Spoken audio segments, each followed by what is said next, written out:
Perkenalkan, nama saya Anissa Ramadhani Hartoni, NIM 18233008. Saya berasal dari Prodi D3 Manajemen Pajak, Fakultas Ekonomi Universitas Negeri Padang. Video ini saya buat bertujuan untuk pemenuhan tugas etika perpajakan mengenai konsep dasar etika. Baiklah, di sini saya akan menjelaskan 5 poin penting mengenai konsep dasar etika. Yang pertama itu ada perkembangan etika, yang kedua ada pengertian etika, yang ketiga ada teori etika, yang keempat tujuan etika, dan yang terakhir itu ada prinsip-prinsip etika. Baiklah, langsung saja kita masuk ke poin yang pertama, yaitu tentang perkembangan etika. Etika berasal dari bahasa Yunani ethos yang berarti nilai-nilai, norma-norma, kaidah-kaidah, dan ukuran-ukuran tentang tingkah laku manusia yang baik. Etika dalam perkembangannya sangat mempengaruhi kehidupan manusia. Etika memberi manusia orientasi tentang bagaimana seseorang menjalani hidupnya melalui rangkaian sehari-hari. Untuk itu, etika ini membantu manusia dalam mengambil sikap dan tindakan secara tepat untuk menjalani kehidupannya. Baiklah, kita masuk ke poin yang kedua, yaitu tentang pengertian etika. Apa itu etika? Etika yaitu sesuatu di mana dan bagaimana cabang utama filsafat yang mempelajari nilai atau kualitas standar moral dan penilaian. Etika ini mencangkup analisis dan penerapan konsep benar, salah, baik, buruk, dan tanggung jawab.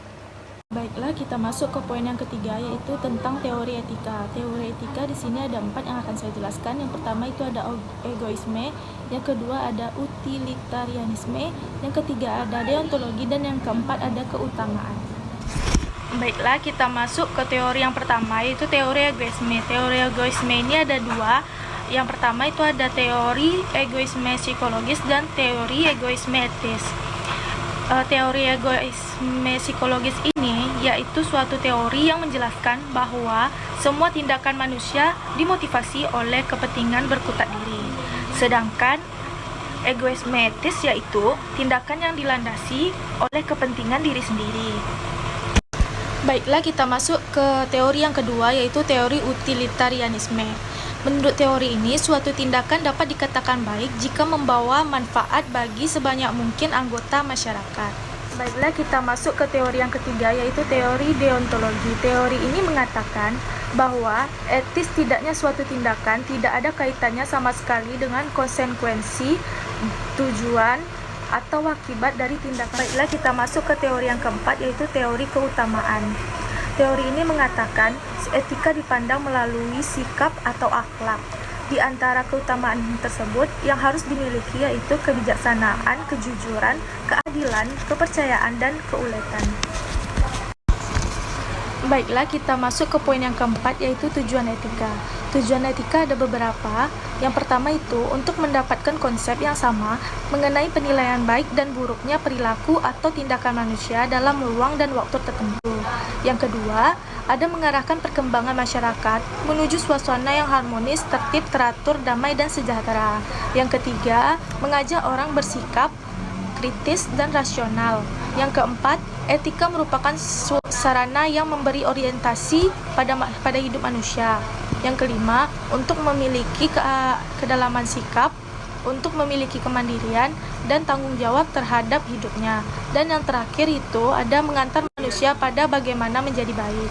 Setelah kita masuk ke poin yang terakhir, yaitu tentang prinsip-prinsip etika. Ada beberapa prinsip etika, yaitu yang pertama ada keindahan, kedua persamaan, ketiga kebaikan, yang keempat keadilan, yang kelima kebebasan, dan yang terakhir tentang kebenaran. Baiklah, kita masuk ke prinsip yang pertama, yaitu prinsip keindahan. Prinsip keindahan ini mendasari segala sesuatu yang mencakup penikmatan rasa senang terhadap keindahan manusia, memperhatikan nilai-nilai keindahan dan ingin menampakkan sesuatu yang indah dalam perilakunya. Contohnya itu dalam berpakaian, penataan ruang, dan sebagainya. Prinsip yang kedua yaitu prinsip persamaan. Prinsip ini setiap manusia pada hakikatnya memiliki hak dan tanggung jawab yang sama, sehingga muncul tuntutan terhadap persamaan hak antara laki-laki dan perempuan, persamaan ras, serta dalam berbagai bidang lainnya.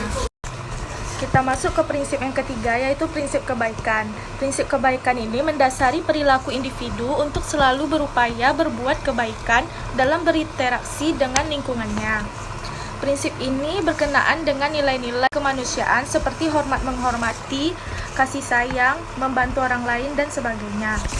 Baiklah, kita masuk ke prinsip yang keempat, yaitu prinsip keadilan. Prinsip keadilan ini mendasari seseorang untuk bertindak adil dan proporsional dan tidak mengambil hak orang lain. Prinsip yang kelima yaitu tentang prinsip kebebasan. Prinsip kebebasan ini yang pertama ada kemampuan untuk berbuat sesuatu atau menentukan pilihan. Yang kedua, kemampuan yang memungkinkan manusia untuk melaksanakan pilihannya tersebut. Yang ketiga, kemampuan untuk mempertanggungjawabkan perbuatannya.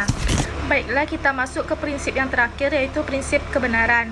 Prinsip kebenaran digunakan dalam logika keilmuan yang muncul dari hasil pemikiran yang logis atau rasional. Baiklah, terima kasih. Sekian presentasi dari saya. Apabila ada salah kata, saya mohon maaf. Wabillahi taufiq walhidayah. Assalamualaikum warahmatullahi wabarakatuh.